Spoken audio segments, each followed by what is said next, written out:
New at 10, you know those phone scams, they're just everywhere. The calls are constant, they're convincing, and incredibly difficult to trace. That's why it's important you know how to protect yourself, because once you pay an illegal debt collector, that money is gone.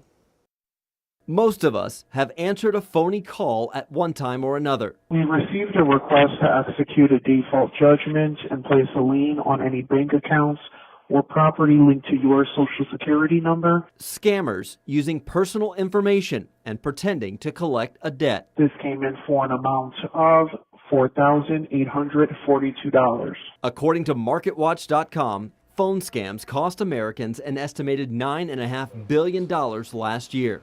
Victor Wandres is a consumer protection attorney and says anyone, even with a criminal record, can purchase a list of bad debt online and start making calls. These scam artists are calling about debts that you may have had, that may have appeared on an old credit report because they've got a copy of your old credit report, probably illegally. And what's worse, they use fear to get you to pay them right over the phone. Their MO is to scare you into believing that you're going to be prosecuted, arrested, charged, have a lien put on your house, have your wages garnished. In Brian Frank's case, scammers went after his mom to get her to pay a false debt on his behalf. Only problem is she paid. It was somewhere around $524, and they said if that was not paid, it would be around $3,000. He says he immediately called the police and his mother's bank to dispute the charge to her account. But he says the bank would not refund the money. It was a scam. They refused to pay because you knowingly and willingly gave your credit card information out to these people. We are not going to help you.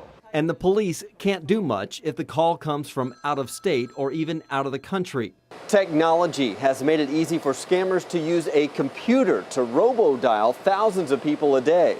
You will be taken under custody by the local police. Others use an actual voice and spoof a phone number, meaning it's a number that looks familiar, to get you to answer. The attorney says your best defense is to find out exactly who you're dealing with. You can ask them for their mailing address, and if they give you a P.O. box, that's a real good telltale. Also, ask for their website or something in writing. Consumers are entitled to certain protections when dealing with debt collectors, and doing a little digging on your end could save you from a costly mistake. So here are 3 federal laws you should know. The Fair Debt Collection Practices Act is the first. That is meant to protect you from illegal debt collectors. The Telephone Consumer Protection Act, which restricts telemarketing calls with a national do not call registry. And the Electronic Funds Transfer Act, which protects consumers who pay online or by telephone. And one more thing, it sounds simple enough, but check your credit report. You can go to creditkarma.com and you get a free credit report once a year. It's something that not a lot of people do, but it can really help protect you. Yeah, sounds like good advice with all of that. Information. The more information you have, the better protected you are. I'll tell you, I get a million calls a day by these crazy people. So, especially the IRS one, it's just, I keep having to block these people.